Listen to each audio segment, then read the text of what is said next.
Well, I have not tweeted it yet. I'm about to.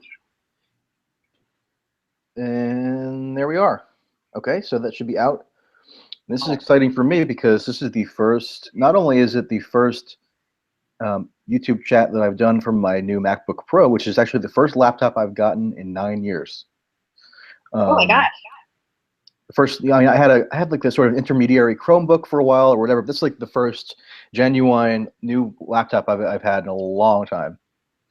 And it's also the first three-way YouTube chat. So that's exciting. Very, very cool. Anyway, like Chris wanted to make some introductory remarks, so go ahead. For me? Oh, I'm still tweeting something. You guys go ahead. Okay. Well, I don't really have anything to say by way of introduction, but Nomi, thank you for coming on. You were just on Megyn Kelly, so we are being blessed with the presence of a television superstar. Another first time achievement for this little amateur YouTube hour. So hello. Hi. I don't know about superstar. By television, you mean live from my grandparents' living room, and I did my own hair and makeup. That's about as high maintenance as I'll get. Yeah. Okay. Yeah, I was on Fox last week, and I got no hair and makeup at all. I was a little worried.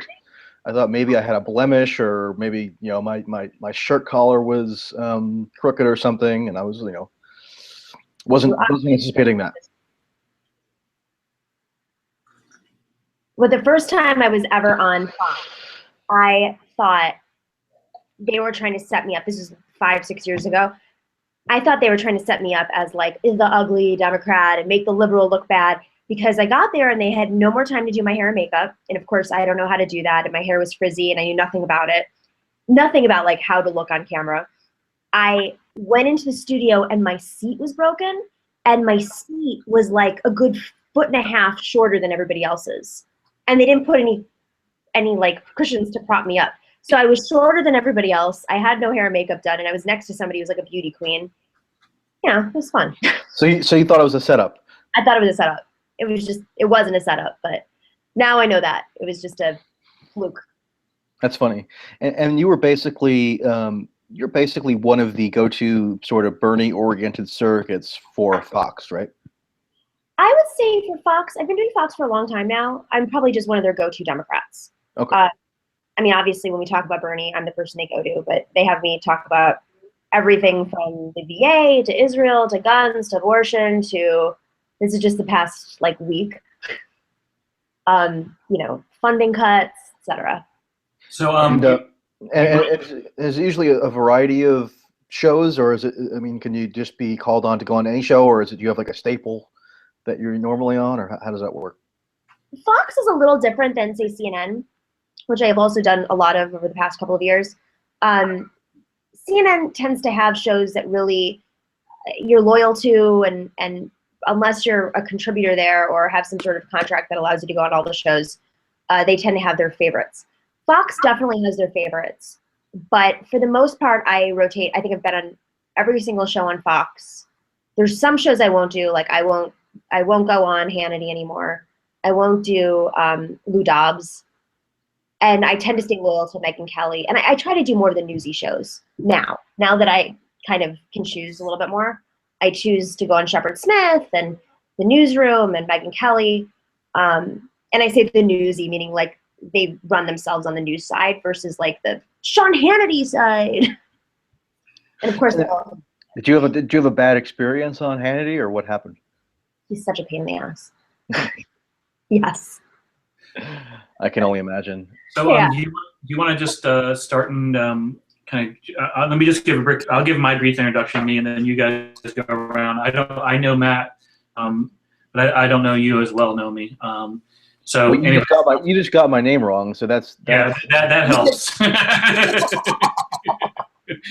we spent a week together in a hotel room, but so that's. Ooh.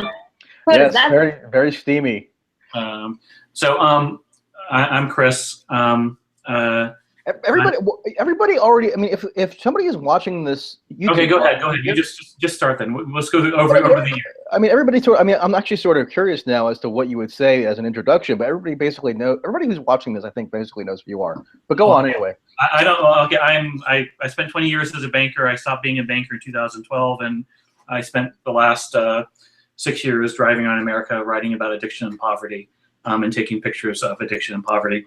And I really want to know who a background from Nomi, so that's why I'm asking. Well, now I want to ask questions. And let me just jump in. So, no, you had a podcast for a while that focused on New York State corruption, correct? Yes. Now, I listened to that. That was really good. It was sort of a niche, but there's so much to cover in that arena that it was really interesting. I mean, I remember you had Wayne Barrett on one episode, and other just interesting people who had some incisive commentary on the always expanding realm of New York State corruption, and you got into the weeds of it. So I just really liked your approach to that. I don't know. Do you still do that? We stopped doing that in about a year and a half ago. I was working at a startup, a nonprofit investigative reporting startup that focused specifically on New York State politics. And so there's, every state has their own set of corruption, but New York, especially at that time and right now, had a lot of corruption scandals going on. And it was kind of hard to wrap your brain around a lot of them, and how did it get to that point, and where did it come from?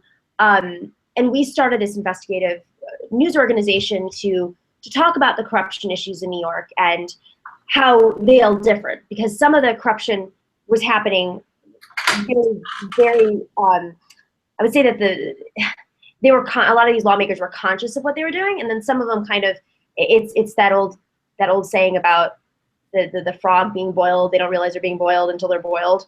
So, these guys would make a small decision here, do a little something there, and then suddenly they're embedded in this corruption scandal. So, there were a lot of stories at that time about speakers being arrested and put in jail after 35 years. Some people were literally trying to bribe county leaders or little party bosses with $10,000. Really fascinating stories, and each of them are great characters too, because it's New York.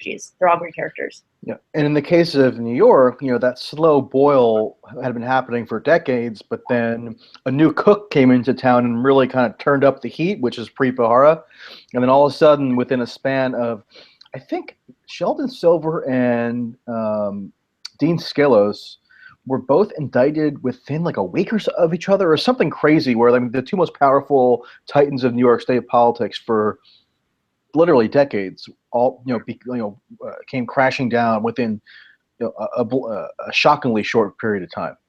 Yeah, and for those of you who don't know, in New York, there's this old line that there's 3 men in a room who make the decision: the Dean Skelos, who was in the Senate, and Sheldon Silver, who ran the Assembly, and the governor. And now we have Governor Cuomo, Andrew Cuomo, who's Mario Cuomo's former governor of New York, his son. Very different types of governors, very different people. I call him Emperor Cuomo II. But to be fair, Mario Cuomo was, thank you guys, my crew for Fox News is saying goodbye. Thank you guys. The fun part of very nice. But Mario Cuomo was at least more of a populist and had more of a soul. Andrew Cuomo is like you said, he's like an emperor. He rules. Oh my gosh! Even at the DNC, he was pushing out Bernie delegates, replacing them if they went to the bathroom. Pushing them out of shots. He's a control freak, and I think that actually creates more of an opportunity for the left to rise up, because if they think they're being controlled, they're going to organize. If you give them a little room, if he was a smart dictator, he would let them think there's democracy. Yeah. And then control. And Zephyr Teachout mounted what should have been an afterthought gadfly primary challenge to him in 2014. And although she didn't win because, especially in New York State, the primaries are dominated by whoever controls the various machines, right? The county machines, and they were all steadfastly behind Cuomo, but Zephyr Teachout really mounted a substantive, formidable primary challenge to him that I think was a good harbinger for what was to come later, even in some sense with the Bernie campaign, because a lot of the places where Teachout did well in New York State, Bernie also did well. All of them. Every county that Zephyr won, Bernie won, and then he won a couple more. Right. It was, when I looked at the map, and I talked about this on my podcast, if anybody wants to go back and listen, when I looked at the map, after Zephyr, who really was, no one knew who she was. She was pretty much an unknown. Some progressives, but like, some people who were in like the liberal blogosphere knew of her. That's how I knew of her. Yeah, and then that was her base vote, was the liberal. She was associated with the Howard Dean 2004 campaign and some other kind of just liberal activist spheres. She's a professor. She's great. I mean, and her name recognition is much higher now. But at that time, she didn't have nearly as much money. He was spending hundreds of thousands of dollars in districts at a time, buying, $1 million campaign ad buys across the state. And when you look at the map, the districts that he lost were districts where the old machine didn't operate anymore. And so I think if you want to see the future of the Democratic Party, it really comes down to where where the Democratic establishment can still control the votes, whether it's the Deep South controlling them with the churches, going in there and shoveling money into churches so that they can get people out to vote, or in these districts where there's closed primaries and district leaders can be controlled by jobs and patronage, et cetera. Yeah, and New York State is sort of a special case because the sway of these various old style machines has diminished over time. Mm-hmm. Where they are still very much relevant are places like New York and New Jersey. And that's why you see it, and that's why it's very difficult to mount any kind of significant primary challenge in either of those states, because you have to contend with these party bosses. And actually, the reason why Christie in New Jersey won in 2009 and then again in 2013 was because he sort of co-opted these party bosses and got enough of the Democratic establishment behind him, that he was able to prevail, and he was a key ally of Cuomo's as well. So it's all just kind of this interlocking, really a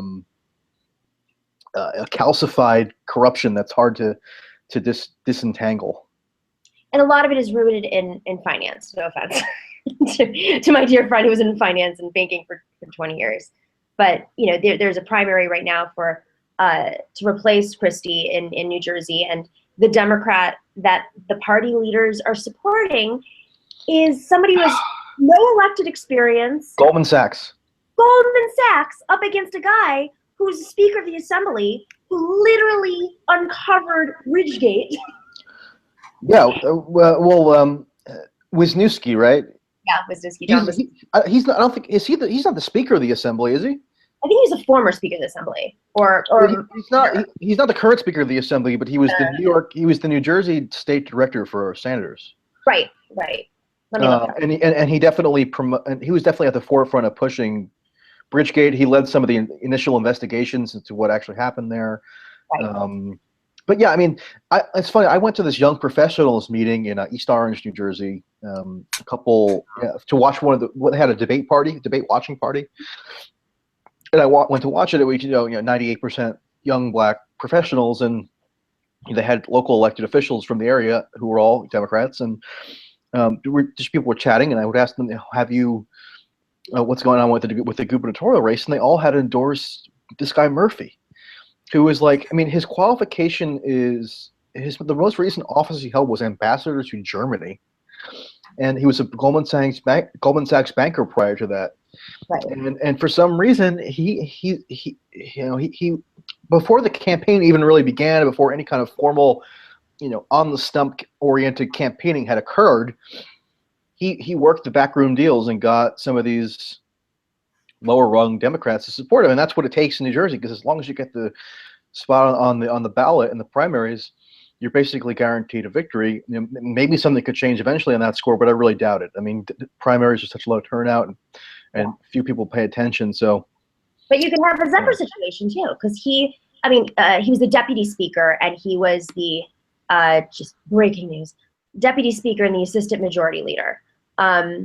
So he's a very achieved member of the Democratic Party who should, by all means, have the support of his own party, but the party boss is anointed this other guy.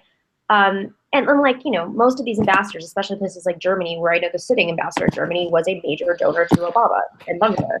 And it's so weird because, I mean, there are other prominent Democrats in New Jersey. I know we're getting into a little bit into the weeds here for certain viewers who wanted to hear our year-end predictions or our year-end review, but we'll get to that, okay? It's so weird also because indicative of the rest of the country. This yeah, is just being duplicated everywhere. but it's so weird because in New Jersey, you know, there are prominent Democrats who have had a high profile for several years now and had kind of like vied amongst each other to situate themselves in relation to Christie, and some, you know, were more cooperative, some were more antagonistic, but they were all seen to be the leading contenders for the gubernatorial nomination. So you had Mayor Fulop of Jersey City, who really raised his profile. Steve Sweeney, Steve Sweeney, who is the president of the Senate and who had, you know, aligned with Christie on various initiatives and opposed them on others. And you know, they were seen as the leading people. And then all of a sudden, you have this guy Murphy come in and bring in his, you know, finance capital, and he's able to just muscle them all out of the race. That's how it works. Mm-hmm. And that happens all over the country. And I think if it was to get a lead into 2017, you know, this is the formula of the Democratic Party right now. We're ignoring community leaders. We're ignoring people who have records. Even if they're like mediocre people who have records who've done well with the local parties and are still kind of hacky, all those people, all those names go out the door when someone comes in and can self-fund. Everything is a business decision, and it doesn't work. That's why we lose. I was seeing the Democratic Party split with Obama today on his pushback against Israel and the settlements and the vote in the UN Security Council. You know, even if he's wrong, the people who stepped up, or even if you're wishy-washy on it, the people who stepped up at a time when the Democratic Party is in crisis and should be showing a backbone against the Republican Party, those are the ones. You saw the ones that Steny Hoyer. These are the guys who advocated for finding the richest candidates and finding these self-funders. And no, they don't care about the principles of the Democratic Party. They just care about getting reelected, pleasing their, you know, the people funding their campaigns, and making sure that the Democratic Party it continues to be this very large institution that, you know, raises the most money. It's unfortunate. Chris, any thoughts? Yeah, I mean, I was just, I apologize. I don't know New Jersey politics, or actually New York State politics, but I will say that you're a New York resident. I'm here half the year. I would say that, but back to what, you know, you Nomi said, you know, what does a banker think about that? Well, I mean, I was going to quip. Well, you know, we run the world, so you know, we run New Jersey politics, New York politics. I mean, as it should be, as we think. But to the larger point, that to pivot into 2017 and to pivot into, or looking back at 2016, and to talk about what both were talking about, talking about the leap making. What I think the decision was, you said it was a candidate's a business decision. And that sort of technocratic takeover of the Democratic Party, coupled with financed by bankers and spreadsheets, is, in my opinion, what doomed the Democratic Party and has turned it into a party of I call it the front row kids, or technocrats, and not the party of the working class. We're the party of the minority working class, and that's admirable. But we're not the party of working class in the sense of really caring about the working class economically and culturally. So we don't emphasize. Look, I mean, we were complicit. We, the Democrats, and I'm a Democrat, and although I voted for Bernie, and although I worked on Wall Street, I have been a Democrat all my life. We Democrats are responsible for the growth of Wall Street as much as anybody is. We're responsible for the financial crisis as much as anybody is. We're responsible for how, when the financial crisis hit, the decisions that were made post-financial crisis were always in favor of the bankers and against the homeowners. So quite honestly, that not to get too grandiose, but those elites, the ones who come in and demand a candidate who's a banker or demand a candidate who is a business decision, that's just this amorphous blob of kind of bankers and what I call front row kids and technocrats who, in my mind, have run the country kind of badly for the last as well as the GOP version of those, have run the country badly for the last 25 years, and culminating in this disaster of election we had here. So, and you can. I'm not very good at details in terms of talking about how to go forward for the politics of the Democratic Party, but you guys are right when I believe when you talk about. I was just talking to someone earlier today, and I think the slogan he came up with those. I think what is it? Act globally. What is it? Think globally, act locally. His slogan that we came up with was think class, act locally. I mean, the Democratic Party has to look in terms of things in terms of class, and the class bias we have in this country, and we have to gain power again, and is to take it at a local level politically. But what's going on in New Jersey is a perfect example to demonstrate why what you just outlined there isn't happening. Right. I mean, so this guy Murphy, I mean, there's nothing. Here's what's so incredible about it. So John Corzine was the governor of New Jersey from 2005 to 2006 to 2010, right? And what was his prior experience? Well, he was a U.S. Senator. He was CEO of Goldman Sachs. Yeah, and and he presided over the. I mean, he was there during the financial crisis. He did nothing. I mean, he became very unpopular. And then actually, once he was out of office after Christie defeated him in 2009, what did he do? He went back to Wall Street, of course, and he ended up running this firm MF Global, which had I don't remember the exact details of what went wrong in that situation, but he ended up. There was a chance for a while that he was almost criminally prosecuted. He got away with it because you can hire the best lawyers. It was pretty bad things what went wrong. It's one of the cases where I'd say, and I make this kind of funny quip as a progressive who worked on Wall Street for 20 years. I think I always say that if liberals understood banking better, they'd be a lot angrier. Liberals don't understand banking, and so consequently they hurt themselves. They shoot themselves in the foot because although they're shooting in the right direction, they're often shooting the wrong people. I don't have a lot of my views are a little bit different than Occupy Wall Street, but overall in the same direction, which is I think Wall Street needs to be held accountable for a lot of that what happened over the last 10 years, decades. But the Democratic Party in particular, I think I've tried to write pieces about that. I think I wrote the piece saying like halfway through this year that the person, as a banker, the person that did the best for me in my career was Hillary Clinton, Bill Clinton, of politicians, Rubin, Larry Summers, that whole crew. In my mind, that part of the Democratic Party is not, is this, I call them the front row kids. I think Larry Summers, I think, Hillary Clinton, that part of the Democratic Party,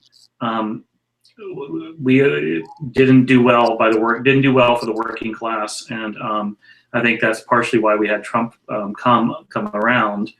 Now, I'm not saying the GOP has been better. I'm just saying that we're in a two-party system, unfortunately, or fortunately, whatever. It's just a reality. And when the Democrats seated up, the Democrats used to, you look at Matt Stoller's great pieces in Atlantic about that. He knows a lot more of the details of the legislation side. But when we as a party stopped basically being in opposition, when we embraced neoliberalism, when we accepted the markets as a benign force or a positive force that could basically put everybody's soul up for evaluation, we lost, in my mind, we lost our ways, and that's been going on for 20 years now, ever since Bill Clinton was elected. And so I can't really tell you, because I'm not as politically active as both of you are, what the way forward is for the political party, but I know that where we are now is doesn't serve the nation well, in my opinion. And I think right now, especially, what I find shocking is you could not have gotten a bigger wake-up call than what we got in this election. Finally, it's become mainstream conversation about all the seats that the Democrats lost since 2008, over 1,000, right? And Hillary Clinton losing what should have been a slam dunk for Democrats. Yet, it used to be, it was like they were sneaking in the people who had ties to Wall Street or were selling themselves out for neoliberalism. That's how it used to be. Now they're just blatant. I mean, what I see in this race in New Jersey, which I think is a great example, just because there's 2 governor's races this year coming up, and one is literally a guy who has very little experience. And I mean, his experience, he says, I tweeted something out saying, why would the Democratic Party and all these union bosses support this man who won an ambassadorship because he raised a lot of money over somebody who's been a community leader? And my dear friend Julie Rodzinski, who is also at Fox News, she's a Democratic contributor at Fox News, she's consulting with this guy's campaign, and she says, well, he sits on the board of 3 different community organizations. It's like, yeah, because he gave them money. Like, I mean, I guess I can't opine on this particular gentleman. I don't know anything about him. I will say that, having just did what I said, which is basically rail against Wall Street, I will also say that, I don't want to throw the baby out for the bathwater. I myself am a banker, and so, I don't want it to be a veto on anybody's life. That there are a lot of really talented, wonderful people in banking, contrary to popular opinion, and a lot of them have a lot to offer politically. Unfortunately, it's kind of what you were talking about earlier, the boiling and the frog. The entire water we've let the water. I don't want to blame the frogs. I want to blame the water. We've let the water get warmer and warmer and warmer over the last 30 years to the point where it's boiling. It's boiling everybody. I can just tell you, as from a personal perspective, I think I'm a pretty, okay guy personally. I'm like anybody. I have my faults and I've made a lot of mistakes. Disagree. Yeah, exactly. And we all, I'm religious, so I believe in we're all flawed and we all make big mistakes. But I entered Wall Street as a pretty naive liberal. And if you had met me a decade ago, I would have been a TARP loving, NAFTA loving. I loved all the acronyms. I hugged them as tight as possible, and partly because you're in that culture and the water boils you and you don't know it. It becomes your habitus as it is, and it becomes who you are. And so I thought about taking a position in the Geithner Treasury, and doing something like that. And there are very decent people who went and did that, and who enacted policies that, in retrospect, weren't decent. And part of the problem is it's just the temperature got, the temperature raises and you don't realize you're being boiled. You just don't. And so I don't know what it takes to get to the point where we just need to lower the temperature. I don't want to persecute the frogs. I just want to bring the temperature down. Well, I think when the party doesn't realize it after such an election where it couldn't be more obvious, the divisions or the disconnect, they continue to not just double down on their previous strategy, which, Well, I mean, are you surprised? I mean, I completely agree with you on that, and I don't think any three of us is surprised why that's happening. It's, they're in power and they got their whole lifestyle, their whole. I mean, in my mind, the kind of elites of both parties have been overthrown. Whatever term you use, front row kids, elites, donor class, DC seller corridor, whatever dismissive term you use. But I try not to want to use them too often. But the point is the system didn't work, and it hasn't worked from my perspective, having driven 180,000 miles across the country. I'm spending my time in hotels that charge by the hour, and hanging out in McDonald's, and basically being, the country isn't working for most people, man. And it's not working for the people who vote Democrat. It's not working for the minorities who line up and voted for Hillary. It's not working for basically anybody except for the top X percent. And that top X percent, I think, is like 20, 10, 15, whatever. And the people responsible for that not working is hard to, I don't know, I can't say, hey, it's Larry Summers, or hey, it's George Bush. It's the whole collective system that has raised the temperature and boiled those people to the point where they no longer understand that they have broken the system, or that the system is even broke, because they're so cut off. They're so cut off. And I can tell you, as somebody who was cut off at some point, you can think you're not cut off, but you're cut off. You can be the most decent person, and with thinking, here I am, I'm in Manhattan. I'm doing my Manhattan thing. I'm doing my Manhattan work, and I'm reading knowing media. I'm reading the New York Times and the New Yorker, and I'm reading The Nation and Mother Jones, and I'm knowing, and I'm in touch with the nation. No, you're not, man. You're in New York City, and you're cut off, and you don't see that pain that is out there in this country. That frustration is deep. It is visceral, and it's so very different from what you can get when you read a newspaper. So I'm sorry for the rant. No, I think you're right though. There's a lot of bubble mentality, and I think a lot of people have been talking about what went wrong in this election. How do people miss out? I remember reporters at CBS thinking I was on crack. They thought I was a conspiracy theorist when I would tell them about some of the stuff that was happening on the ground with Bernie. And they'd be like, oh, the Democratic Party isn't doing these things. Nomi, you're losing it. And then WikiLeaks broke, and then they would come up to me, a couple of them, not all of them, a couple of these people who are going to be nameless, but you could find them really easily because they're reporters at CBS. They came up to me and said, you're right, I had no idea. How do you know? And I was like, well, who are your sources? Who do you go to for your information? When these reporters in the Beltway, the Acela corridor, when they go to the same sources that have been around for 30 years, who work for the establishment, they're only going to hear those perspectives. When the reporters, sadly, the state of reporting is, you don't have a lot of people out on the ground anymore. There's very few people who are really getting in with the voters. They go to rally to rally. They go to campaign event to campaign event. And when you're covering, Hillary Clinton, and you're only questioning folks or interviewing folks that are there at Hillary Clinton rallies, you're only going to hear that perspective. And I think that's a very, very good point. And I think, and again, that's why I don't want to put too much blame on individuals, because right. I think they're operating in a system that just isn't. So to give you a sense, I approached this year saying, hey, I'm going to go to a new place every month, spend 10 days there.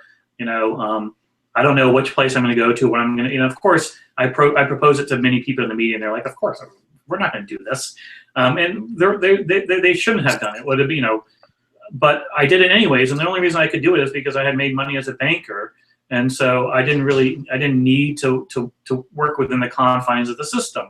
So I had an advantage that these very good reporters and smart people didn't necessarily have. And so the system, because the system doesn't have a lot of money, doesn't have a lot of ability to be creative, is going to work in that bubble. And I feel kind of, I went to the Cleveland for the convention, and there was 3,000 media there. I never once went to the convention. I spent the entire time, half the time in the poorest black neighborhood in Cleveland, Central, the Outwaith projects, and I spent the other half time in Parma. And I watched Trump's speech in a strip club in Parma, and you got a very different perspective from the people. Downtown was a zoo of choreographed chaos, and it gave you no perspective for what was going on in the rest of Cleveland. So I mean, again, I agree with you, and I don't blame the individual reporters, because they're operating a system that doesn't allow them to do anything different. Right. Hey, Nomi. So you mentioned that you had these conversations with CBS reporters, and they didn't initially believe you about what was going on in the Bernie campaign. And I sort of got similar reactions. Not that I was necessarily consorting with prominent CBS reporters, but I would try to convey to people who weren't in the throes of the primary race the extent of the disillusionment that a lot of the Bernie people felt, and the anger that probably couldn't be totally reconciled toward the Clinton campaign. And then you had a front row seat to that. I mean, so this is supposed to be the year-end retrospective edition of this chat. So I mean, do you have like one main anecdote that sort of illustrates that, that you tried to relate to these people that they wouldn't believe, or like a takeaway that kind of illustrates something about how the year unfolded? Oh my God, I just had like several coming to mind. Well, give us a couple then. Okay, I'll give you a nugget because I really don't care. I also just don't care at this point. Like, these people need to learn their lessons because some of it is individual. Yes, it's systemic. Yes, it's part of the water getting, boiling to a certain point. But some people actively choose to misinform and misrepresent themselves.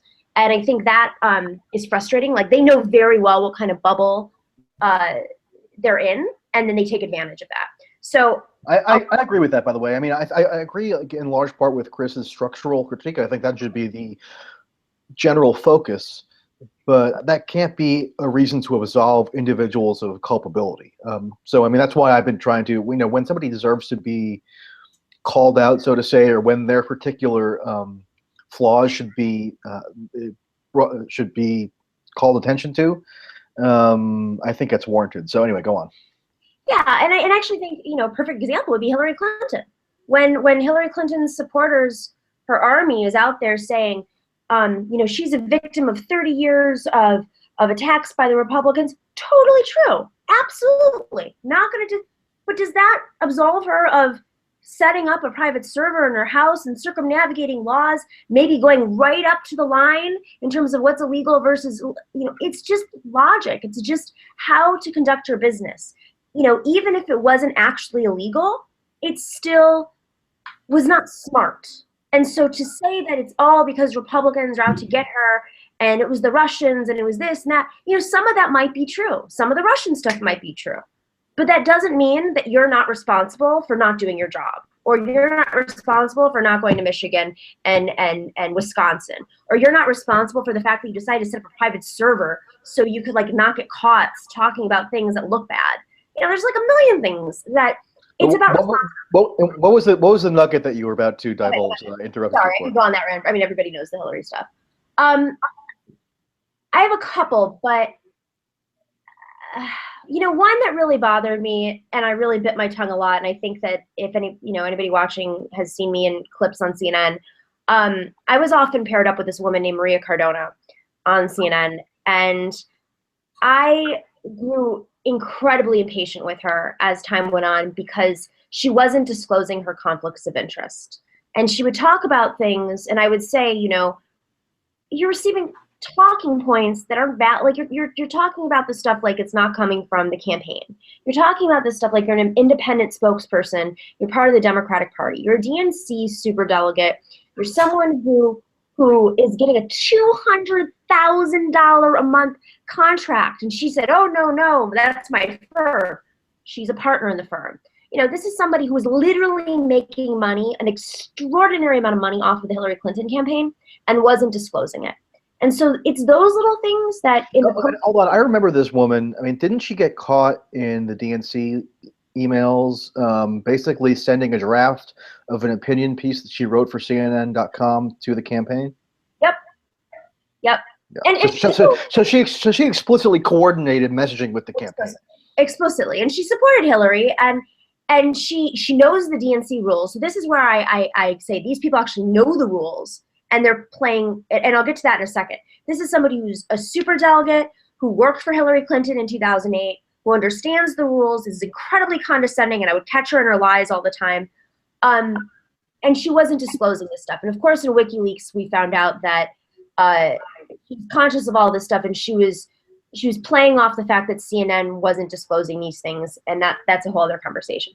Another person, what's her name? Leslie? No, I can't think of her name. Tran. She's a little 270 Strategies. She's one of the co-founders of 270 Strategies. Who I actually like her co-founders. Well, this person is also a contributor to CBS News, and I'm a contributor to CBS News, so to be a little bit careful. We got into a tiff on air where she was debating the Democratic Party's rules with me. And so was Steve Chigueras, who actually came back later and apologized and said I was right. They were saying, no, it was a superdelegate fight. No, no, the superdelegates decide the election. Bernie Sanders lost. And I was like, no, the DNC rules, which I have studied ad nauseum. I went back and talked to people who were at the Hunt Commission 30 years prior, where they came up with these rules to figure out why they were formed this way. The superdelegates don't vote until the convention, and they should not and are not supposed to say who they're going to vote for prior, because it's essentially a secret ballot. Not saying that those people weren't going to vote for Hillary or not, but they were influencing the outcome. And I would get into these fights, and they would make me out to be a crazy person. And I actually was on air with her, and I pulled up the bylaws of the DNC, which are very hard to get because like no one even knows what they are. And she called me out and she goes, "You don't even know what you're talking about." And I said to her, "You're supposed to be nonpartisan. Have you disclosed your contract with Secretary Clinton's campaign?" And I said, "You keep saying you're nonpartisan in this campaign, but you sure sound partisan." And we had this big tiff on air. And again, it went back to disclosure. So I think my biggest frustrations, because there's so many nuggets like this, a lot of these people got in trouble. A lot of them had, are still on TV. Maria Cardona is still on TV. Still on TV. I'm sorry to interject, but I partially blame the networks for not compelling them to disclose their conflict of interest. I mean, that should be a condition of appearing on air, because when you're overseeing the journalistic regulations around the television you're producing, you should see to it that the people that you're bringing on as supposedly independent commentators disclose whether they have, they're receiving money from the actors that they're commentating on. I mean, that's just common sense. And the fact that it's just the norm, like that's what drives me even crazier, is that Right. They're like, "Oh, well, what's wrong with that? What's wrong with it? Are you kidding me? You're on air literally for hours at a time on CNN when reporters should be on the ground reporting on real things." And like, I would disclose that I was a surrogate, but I wasn't getting paid by Bernie. If anything, it cost me money being a part of the Bernie campaign. But it just blew my mind. Like and talk about an insular mentality. If you're in that position and your firm, for strategic advisory, whatever, it's receiving $200,000 a month, and it doesn't even occur to you that might be something that people would want to know and it's worth disclosing. I mean, in order for that to be your mindset, you really have to be insular. I mean, you really have to be insulated. And I mean, to me, that speaks to a larger theme that we saw recur throughout this campaign, which is that the insularity of the Clinton operation and the Democratic kind of orbit writ large, when they're so enmeshed in this sort of party infrastructure, I think that sort of disconnected them from the real sentiments at large in the electorate, and it's why they tried to downplay the significance of the Bernie movement or campaign, and it's why they thought that they would be able to unite the party totally, which they did not. And and their failure to completely unite the party, arguably cost them the election ultimately, and it's why they couldn't anticipate Trump. It's because they're in this infrastructure of consultants and advisors and TV appearances and so on and so forth. And when you're so enmeshed in that, of course you're not going to be able to relate to the concerns of ordinary voters, because that's just not the world you're in. And some I think, I'm sorry. I think, go ahead. Just one line. Some of it didn't even require serious research. Some of the stuff, the Bernie bro narrative, I was like losing my mind. Like, can you just Google it and figure out who came up with this line? I'm still getting called a Bernie bro. It's like people call me, on the one hand call me a Bernie bro, and on the other hand like a fascist, and it's just like, make up your mind. I think in the larger, taking a step back from the minutia, I think what both of you are, what you're almost complaining about in some ways is you're saying, we didn't overthrow the establishment. We tried and it failed. And I think the model of a case where an outsider overthrew the establishment was Trump in the Republican Party. Remember, he was the outsider who didn't have the party working behind him. And believe me, the party, early on did a lot to try to stop him. The same way that the Democratic Party tried to stop Clinton, Sanders. And I think he ultimately won because just more of the party, more of his base was behind him, and his ideas resonated with the party more. I think, when you have to overthrow an apparatus that's structurally against you, you just have to have ideas that are that much stronger and that much, resonant. If Trump had been a a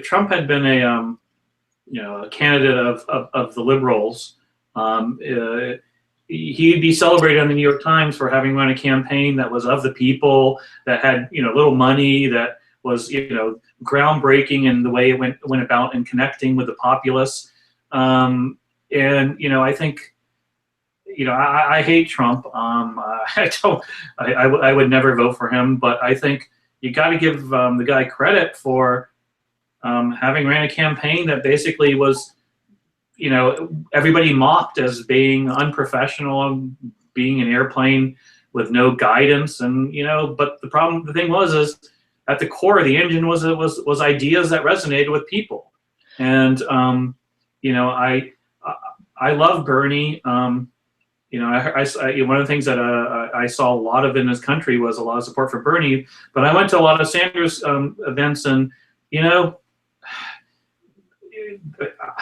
they were about as white as you could possibly be, man. I mean, I went to a lot where they were as colorful as you could be. I think the difference is in a Democratic, in any party operative, I think that Reince Priebus is a horrible party chair. Because what Debbie Wasserman Schultz did, as much as I think she's a horrible human being, she did what the establishment wants her to do, which is clear the primary. Trump didn't win an overwhelming number. He had a 17-ticket primary, and he divided and conquered. And it's what a lot of political consultants will advise candidates when there's an open seat: get as many people in that race, because you only need to win 1/12 of the vote, or this percentage. I think that's a very fair point, but I still think that, and I'm not trying to say that Trump had better ideas than Bernie. I'm just saying that ultimately the way you overcome power is with the strength of ideas. And the establishment can only establishment so much before it falls and crumbles. But here's the general takeaway, I think, and it kind of fuses together these disparate themes, which is, if you're able to upend the party establishment, I mean, that requires galvanizing popular support that's untethered to the dictates of the people who are running the party. And Trump had a crowded field and so on and so forth, but people sort of forget now how feverishly the Republican donor class and the ruling class and the operative class worked to thwart him, and to try to coordinate some kind of scheme to block him, and to to work amongst themselves to get votes to Kasich versus Rubio, and they had all these kind of harebrained schemes that they tried to employ to stop Trump, and they couldn't do it. And it was because he did have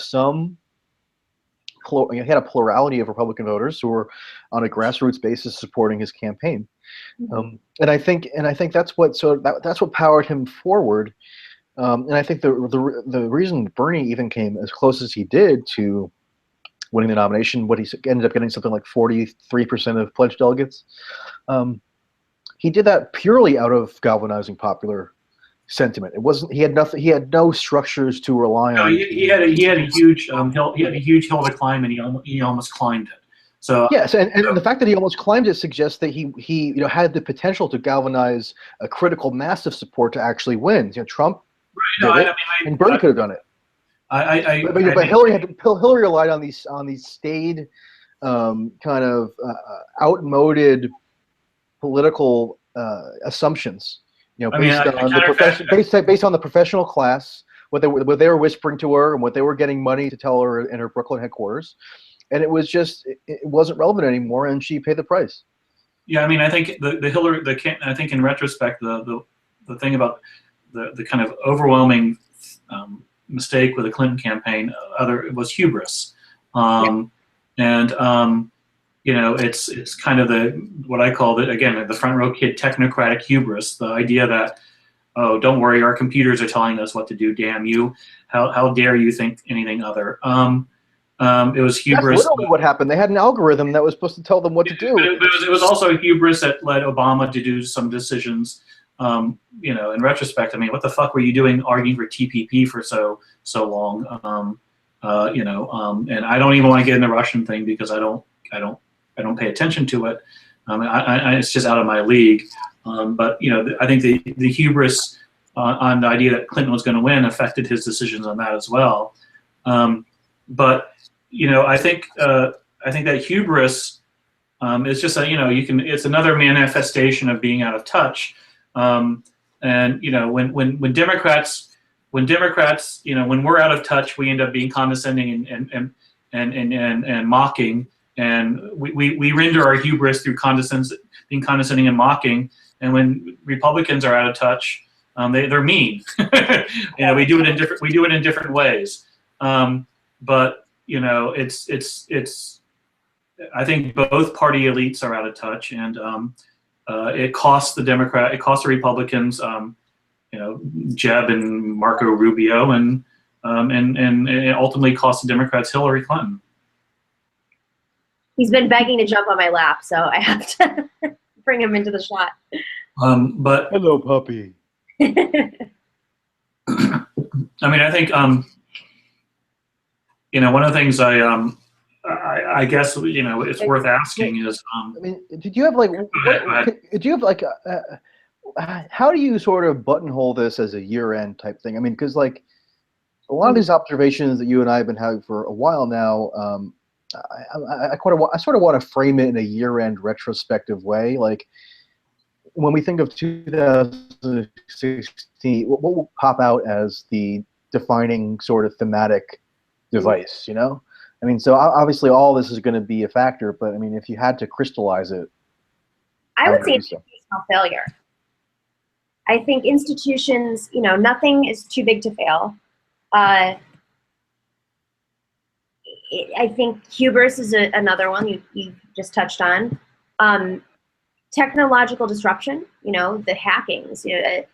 But I really do think that the ultimate, when you look at all these issues of this year, Trump disrupting the Republican Party, the government, the government not responding to, even though the economy is doing great on Wall Street, it's not responding to the institutional failures of responding to everyday people. Parties is completely disconnected and operating within themselves as bubbles. Journalism, major failures this election cycle. I really think it's the year when institutions just, it's almost like there's an industrial complex in the party apparatus, government, obviously, and journalism. Sad. I guess I would say, I think it's, I take it a little bit larger, the arc, but it's those things. But I would say that ultimately, the system we have failed to deliver to a large percentage of Americans a meaningful life, and a life in which they feel that they are doing better than their parents and that their kids will do better than them. There are select people who feel that. I got into this political game because I was writing about addiction, and as I've written multiple times, I was going around the country studying the heroin epidemic and also in spending my time in poor minority communities that are devastated by drugs. And, wherever I saw hope leaving, I saw drugs entering. And in those white neighborhoods where hope was entering and drugs were leaving, hope was leaving, drugs was entering, Trump was entering as well.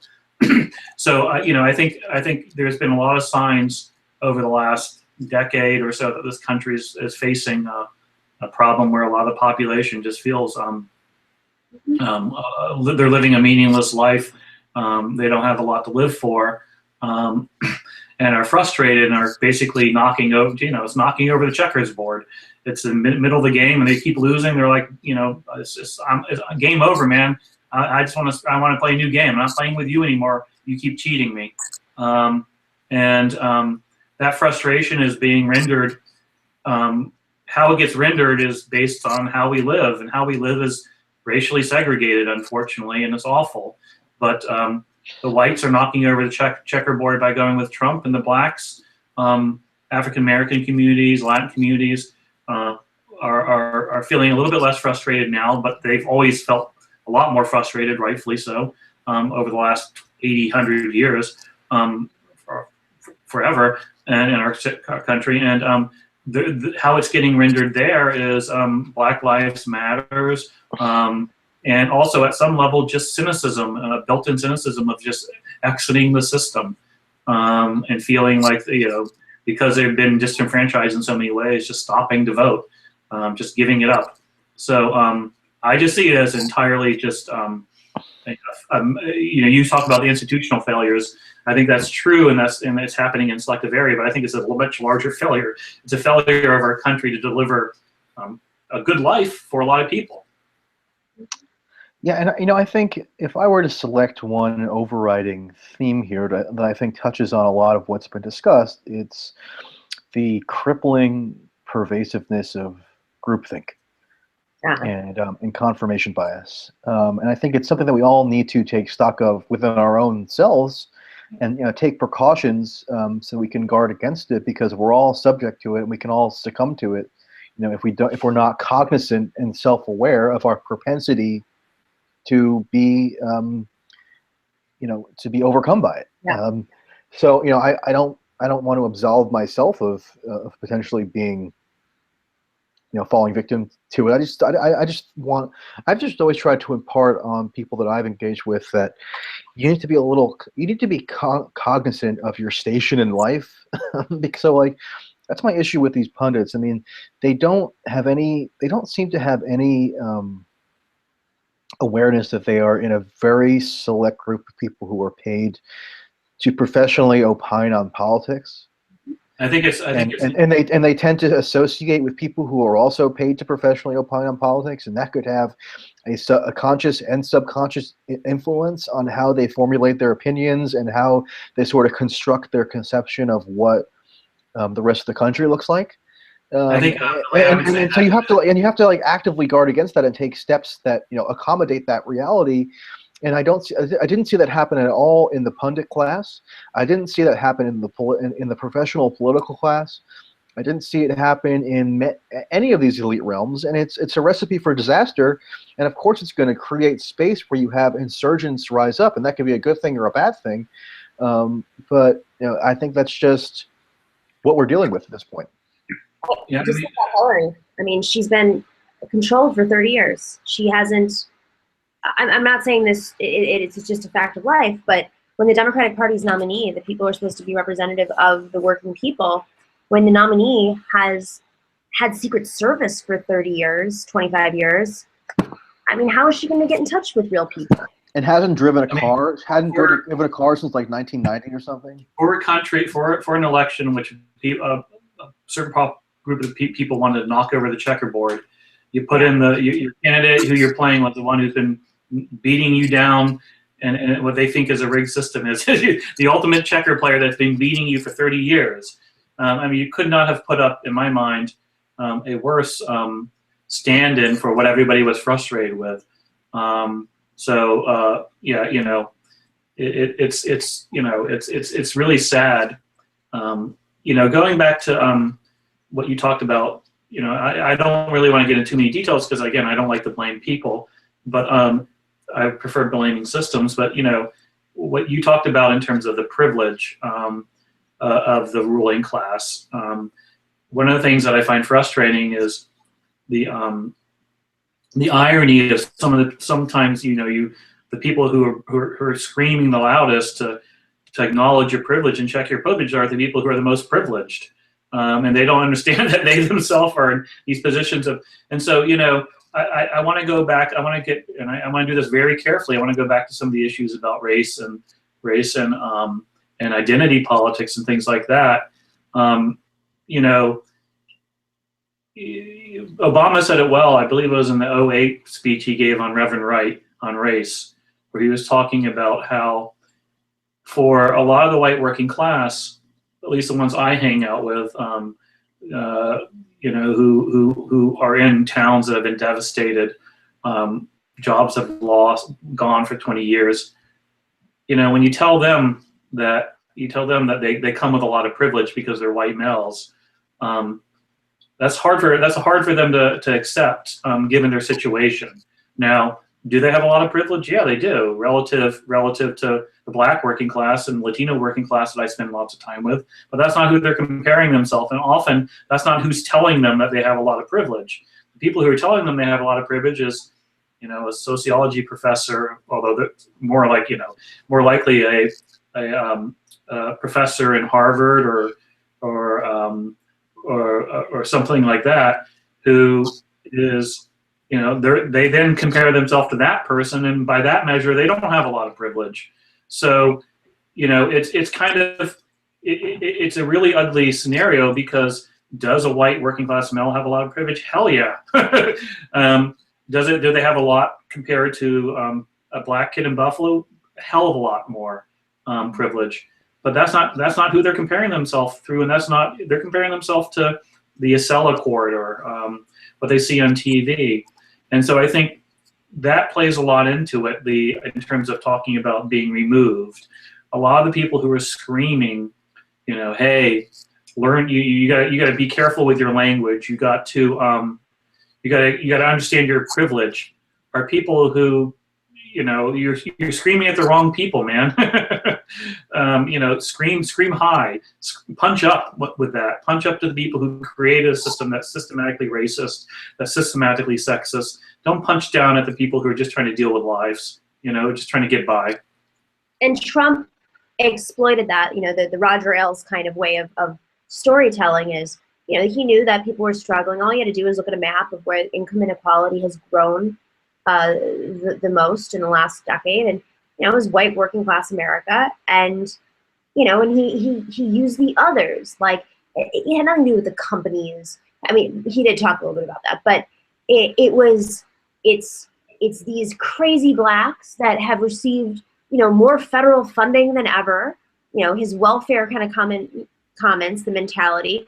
It's the Mexicans where the jobs are going. It's not based on the systems that the Republicans have and some Democrats have invested themselves in. It's the others. And so I remember I got in a really big debate on Fox a couple months ago about white privilege. And it really broke down. And it was probably one of the most heated, I got the most heated responses back. Death threats, because, what had happened was Bill Clinton had used the word redneck. And it's like, since when is redneck a derogatory term, or is it a racist term? And they tried to label it as a racist term. Bill Clinton, who was talking about the Arkansas voters that he grew up with, saying we're all a bunch of rednecks. Now, I'm not one to defend their strategies, but that's how heated this conversation got at that time. Was these people, these white working class voters, don't just feel like they're economically hurting, but they feel like the entire government is ganging up on them, and while everybody else is moving up, at least in terms of the narratives on TV over, two-sex bathrooms and multi-gender, facilities and gay marriage and, all the identity politics stuff that I think Democrats haven't done much to kind of get away from that narrative. And it's a Roger Ailes strategy. He always played these games. I mean, I think a lot of the identity politics would have less traction if the economy was doing better and people, it's like in a two-party system, yeah. You're giving white economically frustrated whites an option. They can vote for a party that economically is going to continue to frustrate them, but will give them some racial bones, will give them some cultural, social bones, or they can vote for a party that's going to economically fuck them over and will also demean, won't throw them any social bones. So, look, I'm not for throwing the white working class social bones. I'm for plurality politics. I'm for, I'm for moving forward with, in a political system that doesn't look at race and doesn't look at class, doesn't look at gender. I want all those things that Democrats want, but you got to couple that with an economic reason. And if you don't give it an economic reason, then it's just going to play right into the hands of the GOP, who will exploit the racial angle. And But one thing about just real quickly to give an overall analogy that I've written before is, people don't turn to people turning to drugs is not a simple decision. It's a reckless decision, and they do it because they're desperate. And in my opinion, people don't turn to populist, xenophobic politics, without some desperation. And both of them give cheap meaning, and unfortunately, when there's a situation of massive inequality that we have in our country, racism sells. Cheap scapegoating sells, and the Republicans and Trump exploited that beautifully. And if we didn't, in my opinion, if we didn't have the massive inequality, we wouldn't be in this position. Yeah, just one quick comment on Trump. Nomi, you mentioned that he sort of played on this maybe resentment toward welfare recipients, but I always thought that one thing that set Trump apart was that he sort of underemphasized that narrative, at least relative to what you might expect from other Republicans, like a Paul Ryan or a Mitt Romney or somebody. So I can distinctly remember a rally that Trump gave during the primaries in Connecticut, if I'm recalling correctly. Yeah, it was Hartford, Connecticut, and he said something that I took note of at the time. I wrote it down, which was that he was talking about people who were on welfare. He said, "No, it's not their fault. We need to bring back the jobs for them. It's not their fault. Don't blame them." Like, he was trying to encourage his supporters not to take out their frustrations on people who have been victimized by the structural problems in the economy. Because they were probably on it too.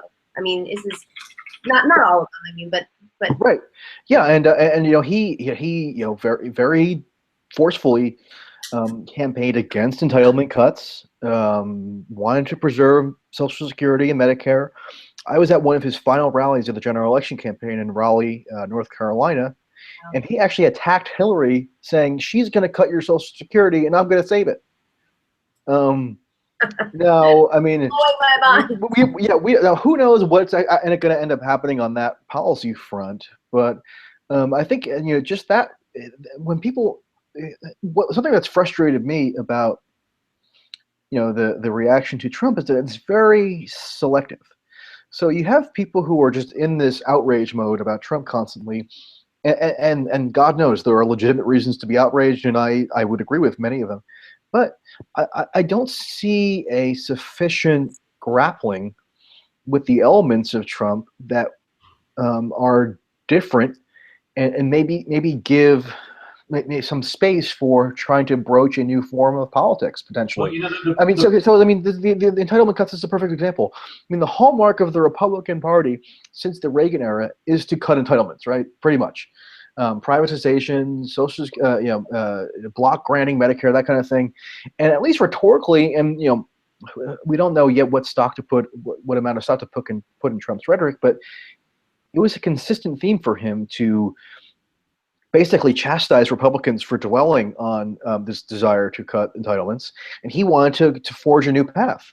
And then on TPP, he comes into office, and Trump's election basically abrogates the TPP, which was one of the top issues of the Sanders campaign.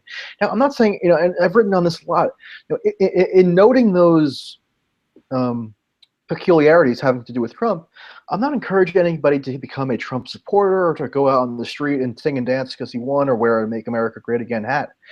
I'm just saying you need to be a little honest with your interpretation, and it's been so frustrating for me for such a long time that there's this selectivity in how people interpret Trump, and they do it to kind of advance their own narratives. I think I just like to jump in real quick and say what I think the danger is. Look, in my mind, what's driving support for Trump is, I don't know, 30% valid concerns, 70% unvalid, shit concerns, or just crazy views or whatever. The problem is when we fail to acknowledge the 30% and confront that, that gives we just empower him more. So I just the way to fight him going forward is to take him seriously and stop looking at the distractions that the Democrat. I mean, he plays progressives beautifully.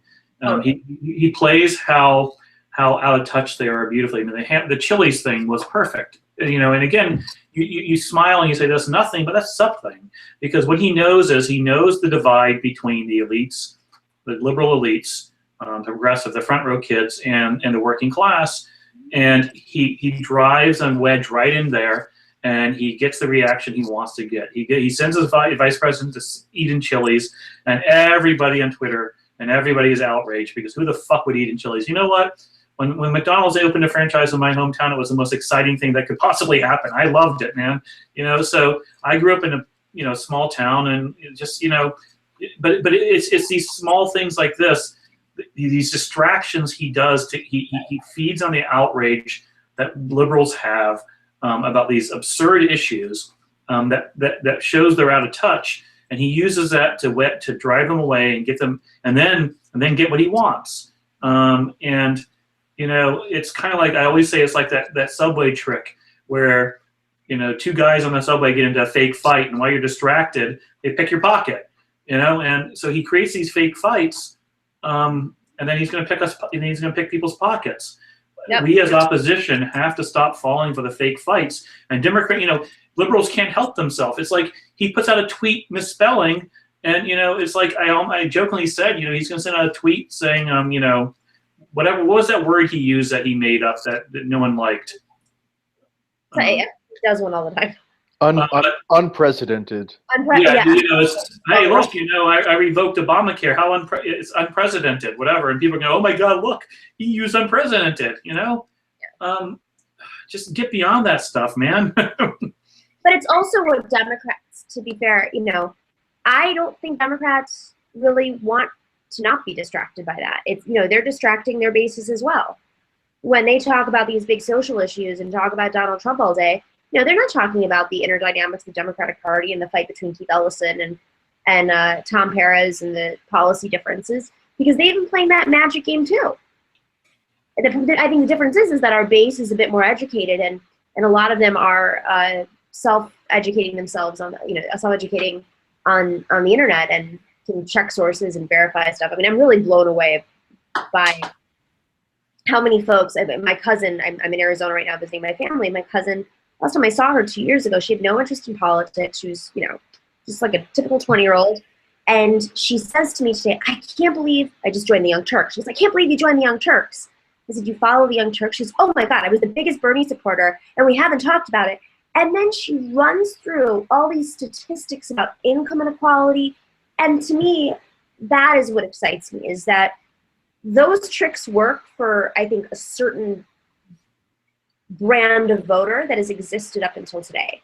But if we still have a sacred place called the internet, the information is just so close, It's connected. It's in our pockets, that people can connect the dots and figure things out nowadays. I see a big difference between when I go on the Young Turks or write something online versus the conversations that people have on Twitter after I go on air, whether it's CNN or Fox News. It's just a completely different type of mentality. So. Yeah, I think for good or ill, the era of Trump will have politicized a lot of people, and I think that that presents an opportunity for people like that cousin. Okay. Yeah. We'll wrap up anyway, because I want to go. And she just sent me a text message on the screen. And I don't know how to react to that tactfully. But yeah, just do. But oh God, I lost my train of thought now. But one thing that worries me about, and I wanted to ask you just for a closing anecdote. Well, let me just finish this thought.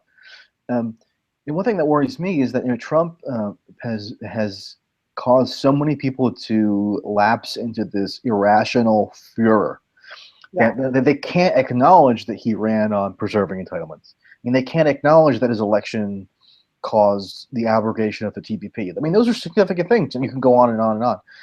You can't acknowledge that his election probably created better relations with Russia, although it's a complicated issue. I mean, the point is, because of the mania around Trump, it's allowed, it's kind of put his opposition, so-called, or the liberal people on the left, in this position of just constant hysterics and outrage, rather than a measured, calculated, discerning approach to what he portends for the country. And I think that helps Trump, because if his opposition looks constantly frothing, it looks like they're constantly in this kind of frenzy rather than rational and compelling. I mean, he's going to benefit from that. And I think something I always like pointing out is that in 2003 was the one year that the Nation magazine actually turned a profit. Wow. Because they're actually a for-profit enterprise, but they never turn a profit except for that one year because there was so much anti-Bush sentiment out there.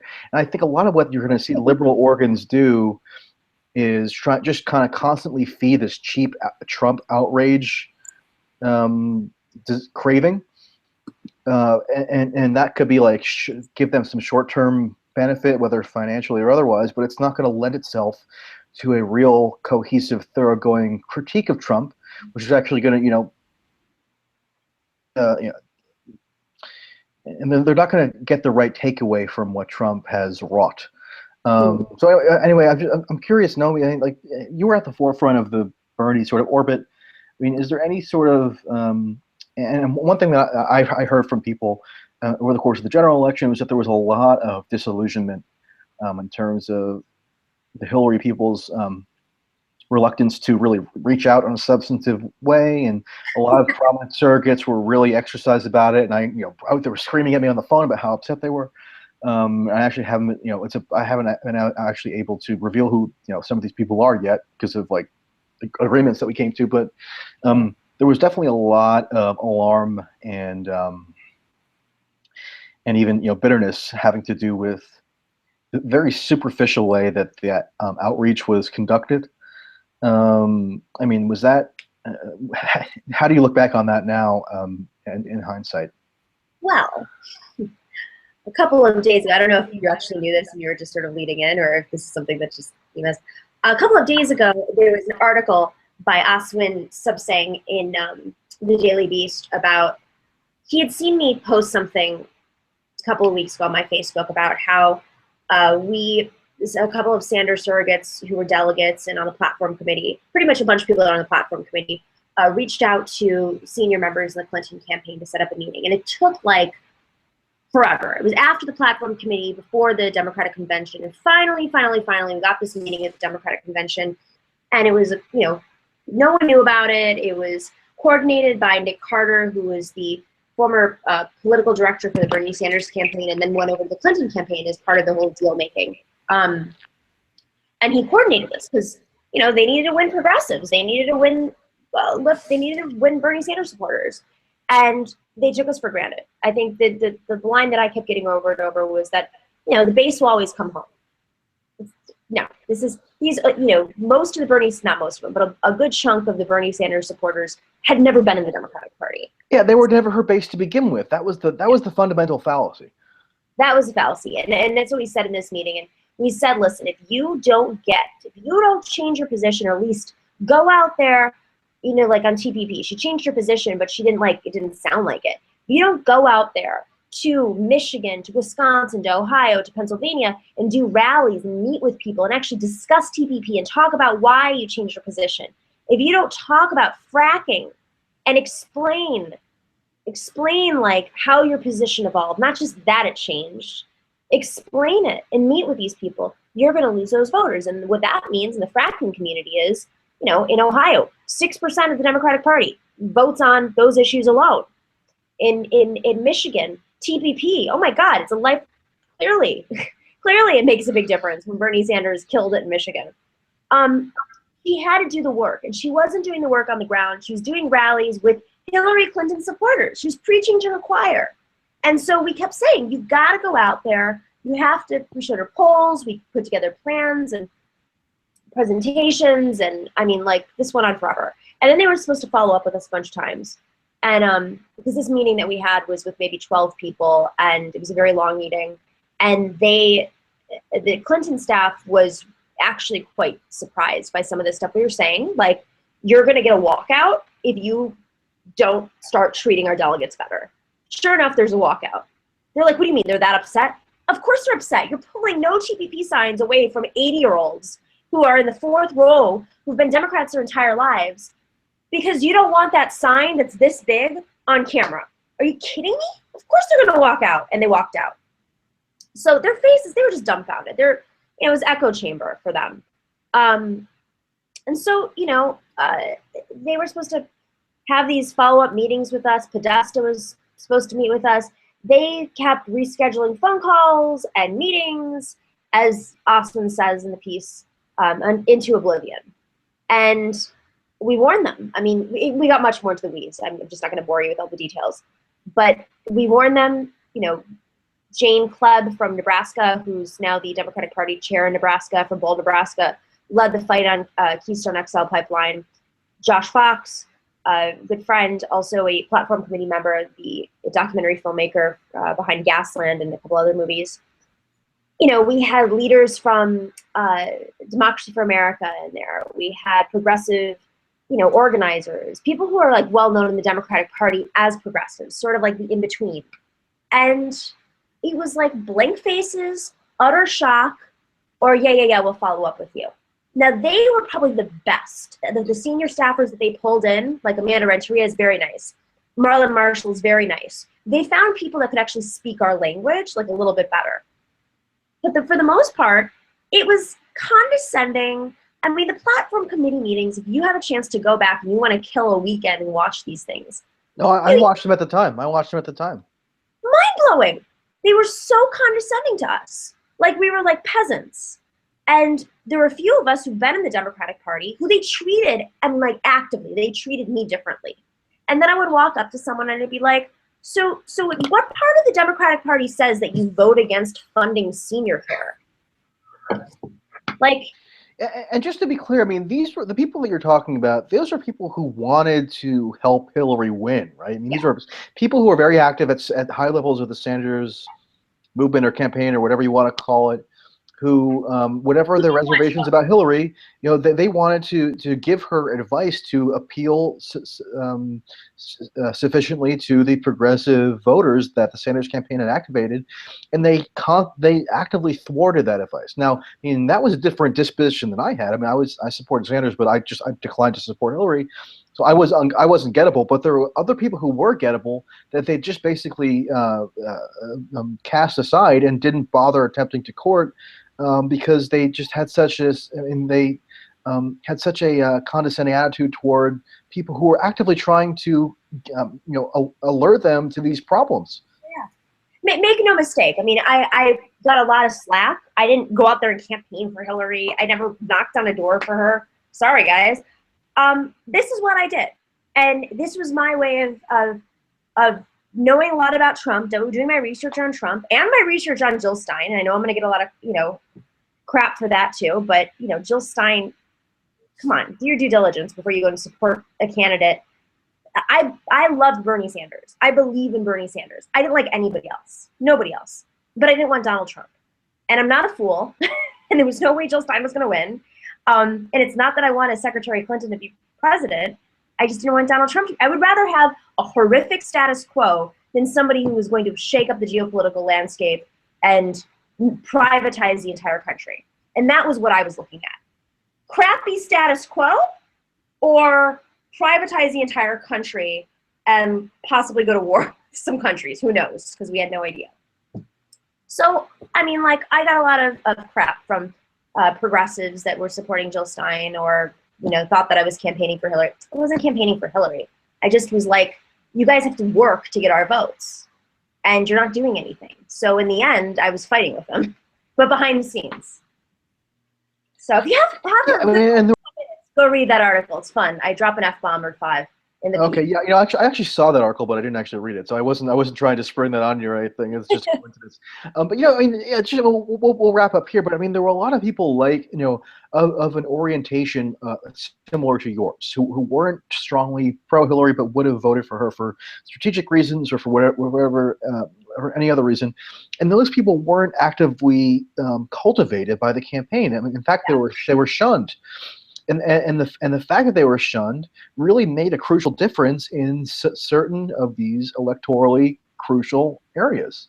Yeah. And it wasn't as if the fact that they shouldn't have been blindsided by this, because people were coming to the campaign and saying, "Hey, here's the issue. Here's the things you could do to rectify it," and they didn't budge. And talk what you talked about hubris. I mean, maybe that should be the word of the year: hubris or normalization or. Right. Or I don't know, fascism or something. But Not fake news. But the fact that they, I mean, not fake news, but the perfect image of hubris is the fact that senior Hillary aides were literally on the campaign plane on election day, cracking champagne Oh my God. and on the plane. I mean, they did that. I mean, that's reported. So, I mean, that's a fact. So yeah, that's hubris personified for me. Shakespearean. It really is Shakespearean. It really is. This election, I mean, it's been entertaining. I will say that. I mean, I think it's been. I mean, when people have been down on that in 2016, but I think and there's definitely a lot to be bummed out about. But I think it really it's sort of been enlightening in some ways as well. So I'm not totally dead set against the year. Yeah, I agree. Okay, everybody. Well, this is the first three-way. That's not meant to be suggestive at all on YouTube. So I hope people enjoyed it, and maybe we can do it again sometime or something similar.